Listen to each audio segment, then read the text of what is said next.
Welcome to Spaghetti Launchers, a world-building podcast. We throw spaghetti at the wall, and it's up to you what sticks. I'm Kyle. I'm Ethan. This week we will be discussing Thieves Guilds. Blast to the past. This was one of our earlier episodes. No, it wasn't.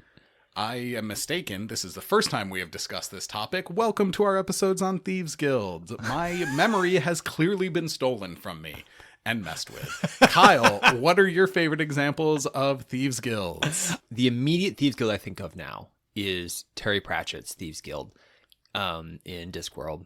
The Thieves Guild that is sanctioned, and they have like a amount that they're allowed to steal every month or every week. Yeah. And it's like a quota that they have to steal that much and no more. Okay. And one of the main characters comes into town and becomes a sheriff deputy and is like tries to arrest them and then gets reprimanded for like no we let them do that because they were going to steal so much anyway, so we just said, okay, we'll make you an official guild with like a guild hall that is like clearly marked Thieves Guild. You can walk in there and arrest them, which is what he does. But they like made them official so they would not be as big of a nuisance. It's legalizing drug use.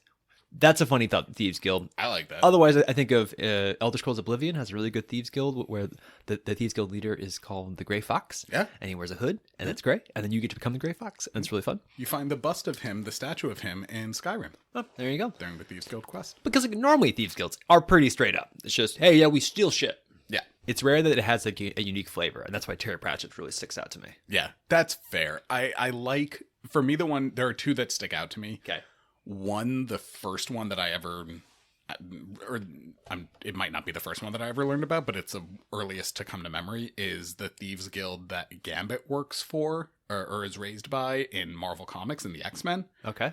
I just remember reading Thieves Guild and being like, oh, this is cool. So cool, in fact, to the point that in elementary school, when we were learning about history, I brought up, we were learning about guilds. I was like, oh yeah, and there were Thieves Guild. And I saw the teacher die a little inside because there were not official Thieves Guilds. And unless you were in Discworld. Unless you were in Discworld. Now, I remember being very embarrassed by that. So fun little history into Ethan. Back to the podcast. I just thought anyone that could produce a character as cool as Gambit must be pretty cool. Yeah. The Skyrim one sticks out to me. I like that they have the patron deity of luck, Nocturne. I thought that was very cool. That was a great addition. Yeah. And then the other one that is just kind of fun to think through is Aladdin and the King of Thieves. When he's got the 40 thieves. His father's the head of the 40 thieves, and it's got singing and music, and it's kind of like a fun fraternity, except, they steal shit, and they're looking for the hand of Midas, which it turns everything to gold. It's just pretty cool. And you could consider, like, maybe even, like, Robin Hood and his men were a bit of a guild. Yeah. They're more of a band, but, something in that vein of taking the rich and giving it to the poor. Absolutely. There's something in there. Yeah. So a lot of really good examples. They're a trope. They've been I feel like every good story sort of has one, and that's, it's sort of just part of, it's sort of, I think of Thieves Guilds as sort of being like elves now, to the point of they're such a trope of so many fantasy worlds and stories that they're that common.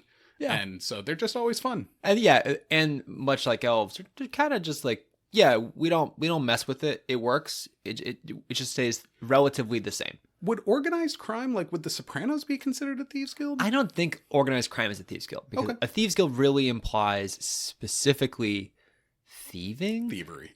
Organized crime implies, because I feel like organized crime, it really implies violence. And a Thieves Guild might do other things, but violence is not like a tool that they really wield. They are trying to get away with stuff. Got it. So, bank robbers, Ocean's 11. Yeah, that's a good one. They're a band of thieves, but they're friends. Yeah, they're a plucky thieves troop. Yeah, like a thieves troop. You could just take any thieves troop and just make it a little bit bigger, and then it's a guild. Yeah, and you incorporate and then it all grows up. Yeah.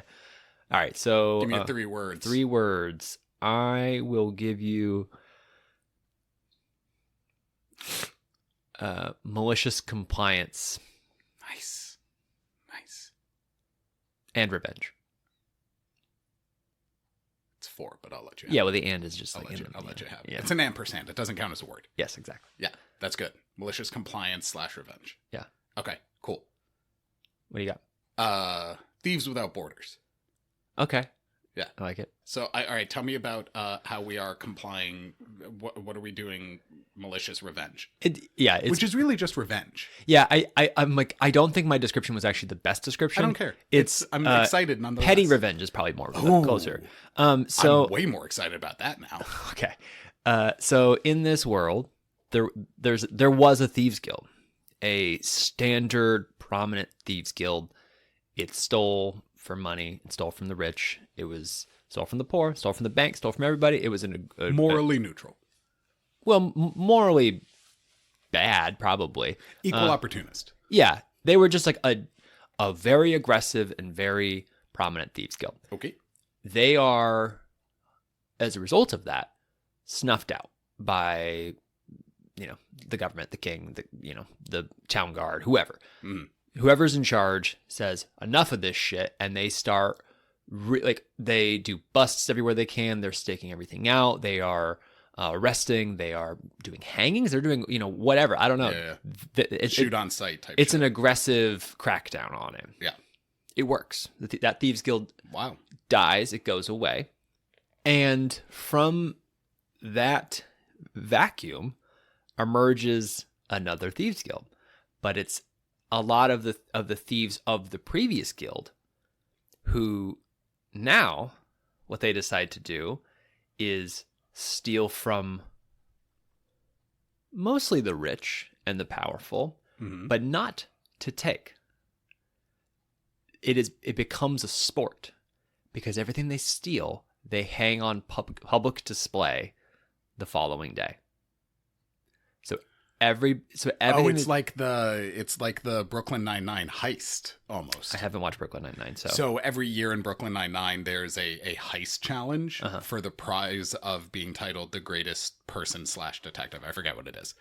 And it always ends up being someone hiding a trophy in increasingly elaborate traps and situations, and it's whoever can get the heist can get the trophy. Oh, that's kind of fun. Yeah, it's kind of like that. Or it reminds what you're describing reminds me of. Yeah, because it's more like, I'm going to sneak into the mayor's house, steal his robe, and then I'll put it on a statue in the town square so that it's now a robe statue. It's taking things and then putting them out there in a very much a chaotic good kind of way, or chaotic neutral, just trying to show, oh no, we can still steal shit. We're still here. And this is how you think you're safe. This is how close we got to you. But also, we aren't taking it. You can take it back. Yeah. Like, we're not, like, they're not causing financial damage anymore. Right. So now they're less of a threat, and nobody, like, there's less of an incentive to deal with them. They're more like pranksters almost. Basically, yes. Or stalkers, right? Like, it's you see in like Law and Order SVU, it's like someone gets mailed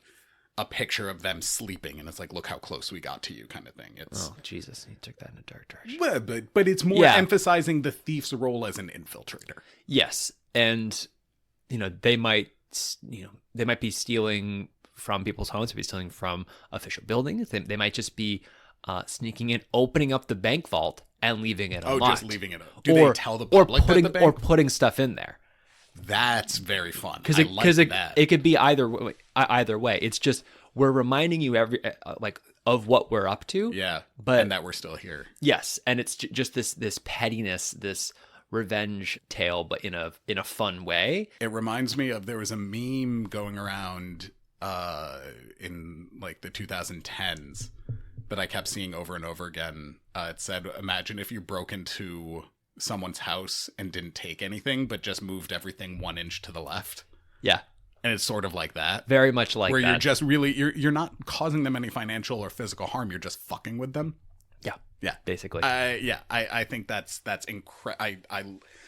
I think pettiness and spite as motivations should be explored more in fiction. Like what you're describing is such an awesome idea for a D&D character that's a rogue. Yeah. It's like, I'm not here to actually, like, sneak attack, fine, whatever. I don't care. That's not what I'm built for. Like, I'm built for stealth because I want to get in. I just want to fuck with people. Yeah. because they like I'm a cut off my trickster. tuition or something, right? Yeah. Like, The arcane trickster. yeah. Yeah. And I had named this inspired by in Warhammer. I don't even know who they were, but I liked the name for it. The Mayflies, which just feels good because they like they're harmless. Yeah. But they're a real bother. Mm-hmm. And they just fly around. And you're like, oh, the Mayflies, and it just feels like it has a good ring to it for a thieves guild that doesn't take. Yeah. Just more of a pranksters guild. Yeah. Almost. I No, like but they are a thieves guild though, because they absolutely are, because they're infiltrating. They are taking. They're taking. They're just not keeping. Right. It's catch and release. You never said you had to keep.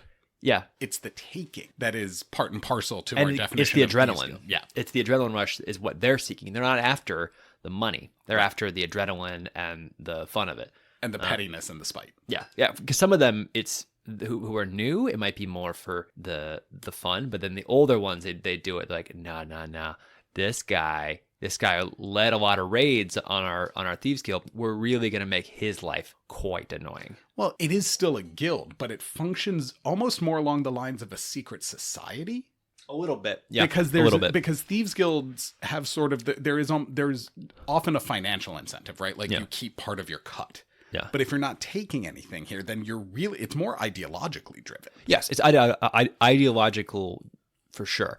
It's under the Thieves Guild umbrella because of the episode, but it is indeed a secret society. Right. That's far more what it is. Yeah. Because they aren't actually. It's not the profession because they're not. They probably all have a separate set of income. They all have a job. Sure. Because thieving is no longer profitable because they shut down any financially viable thieving. So they need to do other things. And they might do other crime, or they might just be. Some of them might work at the bank that they're robbing at night. They could have, one of them might work for the mayor and just, like it could be anything. Yeah. But yeah. I like that. That's very, very fun. So I'm stuck on the fun of it. I'm so into this. It's like my love of minor curses. Like, I just think pettiness needs to be explored more. Yeah, I think this is agree. really, really fun and really funny. It's very like Douglas Adams, very Neil Gaiman, it's that sort of. Yeah, Neil Gaiman would totally write something like this. Yeah. Maybe he did. I don't know. I haven't read all his books. It's possible. I started watching Good Omens on Amazon, and I was like, I don't love it, but... I watched a couple episodes, fine. Yeah. His eyes are creepy. Yeah, David Tennant's eyes. Yeah, very good. But that's how I realized David Tennant and Michael Sheen. That's why they're friends, or that's one of the reasons they're friends. Yeah, I didn't realize that they did that show together. I was like, oh, these guys are their chemistry is incredible. No, they're great. Anyway, that is the Mayflies. What do you got there, buddy? What are your noodles? God, pettiness. So truth be told, mine is actually shockingly similar to yours. Okay. Different but similar, but I think that there's an ideological symmetry here. Okay. To the point where I think they might actually be friends or maybe like co-branches of each other. All right. Well, let's hear it. Thieves Without Borders. Okay. Doctors Without Borders, it is an organization that where there is need for medical assistance and support, they go into active war zones, they work with the Red Cross, they kind of go anywhere. I was inspired by them, and then was thinking about how do you make a Thieves Guild different again, right? I started thinking about the Doctors Without Borders, and then sort of combined the idea of a Thieves Guild almost with the League of Shadows from Batman? Batman Begins, or the League of Assassins, as they're called in the comics. Inspired, actually, by a real-life organization called the Assassins, which I learned about when I was... the Persian... Uh-huh. Yeah. Yeah, that's the origin of the word. I didn't know that. Yeah. I just learned that. I thought that was pretty fascinating. So... if Doctors Without Borders exist because they sort of accept the fact that war is a constant, right? And there's always going to be a need for doctors. This Thieves Guild exists because it accepts that bribery, greed, and corruption are sort of endemic to the human experience, right? They just sort of exist. There's no way to get away from them. And they see themselves as a check against them. So... I like where this is going. Just like the League of Shadows would go, he's Liam Neeson goes on that rant at the end of Batman Begins. He's like, we sacked Rome, burned London to the ground, loaded trade ships with plague rats. Like, they've existed as a check against imbalance and corruption. I see this Thieves Guild very similarly, as wherever there is massive growth in an accumulation of wealth. It could be an individual, it could be a government, it could be a company, it could be a society, it could be a neighborhood. It doesn't matter. Whatever it is, they just start thieving like crazy. They just start thieving like crazy, and they use different methods. So it's not always the infiltrate. The infiltrators certainly exist. I'm imagining like they've got con men amongst them who go in and do that. They've got they've got MLM operators maybe to seduce people, right? Like, but think of any way that you could, get a sucker away from their money. Yeah. They leverage that. And then they have these hidden networks and channels, like sort of underground banks, so to speak, where they go and they put all of the money that they steal so that those in need can access it and almost like take out a loan, but they give it back to the poor. Wait, I'm confused when you say they have underground banks. Do you mean underground physically or underground as in the off the grid? It's like off the grid. Okay. It's not, maybe some of them might physically be underground. I think part of the problem with that specifically is they are letting anybody know where they're at. I think I feel like maybe because then they could create an imbalance themselves. Shouldn't they take it and then just kind of freely throw it around? Oh, you mean like an even distribution? Not even necessarily even, but maybe it's just go to a neighborhood in the night and just throw a sack of gold in everyone's doorstep. Oh, I like that. Yeah, that works too. When I said underground, I didn't necessarily mean physically underground. I meant I get what you were meaning. I just mean they don't want people to know that there's a resource for them to go to. Right. They are much like Robin Hood, just right. like we're taking from the rich and giving it to the poor, but we don't want you to know how to find us or know what we look like or know anything about us. We are distributing it in the dark. Correct. It is. So underground was, I think, more clandestine. That's the word that I was looking for. Yeah. And the name of this Thieves Guild is the Invisible Hand. Because Adam Smith is rolling in his grave. Because it is the market correcting itself. Oh, yeah, it's true. It is the market correcting itself. So that's what I've got. As far as like the mechanics, you can make it play to fit in your world. If money is like dragon scales, fine. If money is digital currency, I don't care, right? But it's the idea. But you see why I said there's an ideological similarity absolutely. to yours. They're very similar. It is much. I think it's more similar to like Robin Hood because taking the rich and giving it to the poor. But if it's that they're not so focused on one spot, because it might be that they take from one kingdom, load up ships, and sail that shit to another kingdom. Absolutely. And then say, you guys are poor. Here you go. Now go buy stuff from the kingdom over there because they've got all this shit and you guys need it. Yeah. So buy it with their money. Right. Like, that creates, I think it's emphasizing the without borders part makes it more fun because otherwise it is just Robin Hood. No. But if you take it and you make it really like, you create distance between theft and redistribution. The point is that it is global. Yeah. So, I'm loving the visual of the caravan guards. Like, this is the most important caravan in the world because it literally contains all of the stolen wealth of the king of, Zynesia. And it's all being distributed elsewhere because King of Zynesia has he's a horribly greedy, corrupt, and evil man. And you're just hauling it across a desert or, a great forest or something. And that, like, the arrival at the new place, but there's always that tension of, will this caravan be sacked at some point? Because we have a long journey and everybody knows this has been stolen. They're looking for it. Right. And so everyone's on the lookout. Secrecy becomes paramount for us in a way that, like, because maybe they saw what happened to the mayflies and we can't afford that type of violence to happen against us, because if they discover us, then the whole world goes under, right? And something like that, because they do see themselves as a force for good, and maybe they are a genuine force for good, right? Like they are the ones keeping entire populations out of poverty.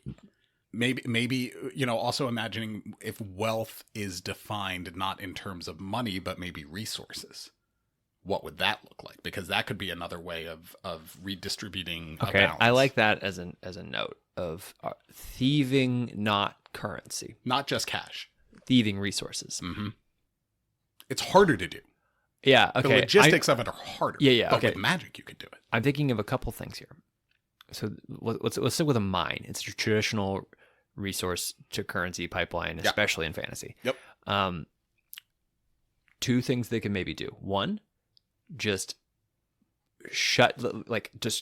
blockade the road to the mine, cut it off from whoever owns it, and just say, well, this is ours now. And then just take as much as they can. Mm-hmm. Or show up in the middle of the night and just mine like crazy. Through magic, through like an army of the best dwarven miners you can find, just pillage all of these veins and do it roughly without any consideration of whether or not you would create cave-ins and shit. Just be like, we're just going to wreck this mine and just take as much of it as we can, because they don't want to they're not disruptors.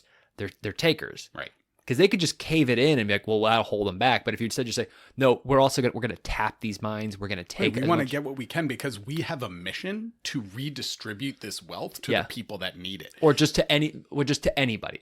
Right. We just want to take from you and bring it elsewhere. So we're just going to mine in the night. We will try to slow them down in the morning by blockading the road anyway. Yep. Maybe have some disaster happen in the nearby village that they need to go deal with. I don't know. But then you just put it all in some carts and just haul ass away. Mm-hmm. Or you use magic and you partner up with somebody else. You have a powerful wizard or something, and you start just like using teleportation. I don't know. Yeah. Maybe you dominate a gem dragon of some kind to come and like haul it all away for you. I don't know. But have fun with it is the point. But because part of this is also about, it's not to say that we are going to take everything from you. Like you said, they're not disruptors. They're not necessarily trying to destroy it. Yeah.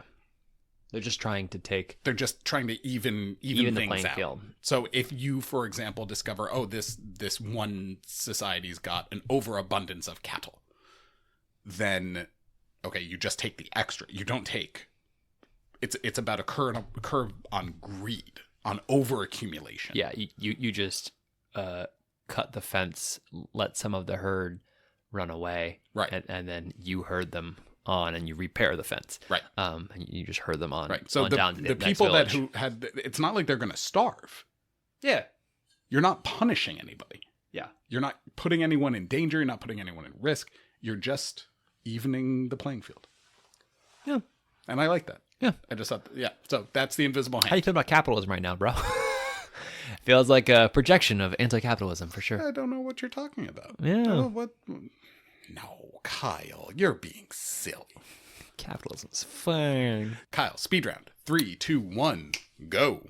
All right. I think I'm really stuck on Thieves. We're both, I think, probably stuck on Thieves Guilds that are doing something that's a bit more positive rather than just stealing as a criminal enterprise. I was thinking about a Thieves Guild that are pacifists, and so they keep stealing swords from the army and throw them in the ocean. That's cool. So they are just... Maybe into a volcano? They are stealing weaponry of all kinds and just saying, nope, there will be no war. And they're doing it from all sides. Like not just like their towns, because they're like, we don't want to be defenseless if someone attacks. They're like, for every armory that we raid in our town, we got to raid an armory in their town, and just really making it so that there's never enough weaponry to go to war. Yeah. So that they're constantly stuck in a cycle of creating new weapons where they're just like, we're readying to go to war. One day we'll be there. Yeah. And they can't get there because it keeps getting stolen and messed with. That's funny. Yeah. So I like that. That's it. I like that a lot. What do you have for your speed round?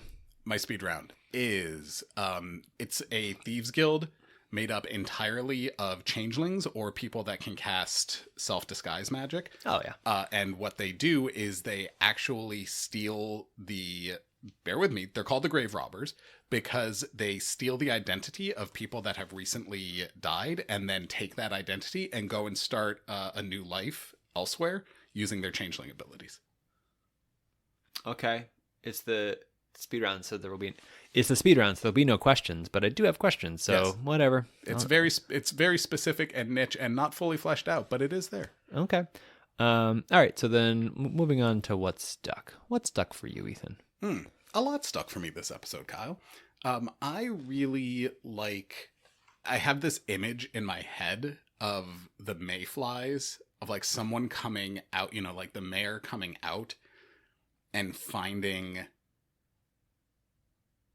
their necklace at the top of a flagpole. Yeah. Nearby. Yeah. And just like that image, that scene is sort of playing out in my head. Yeah.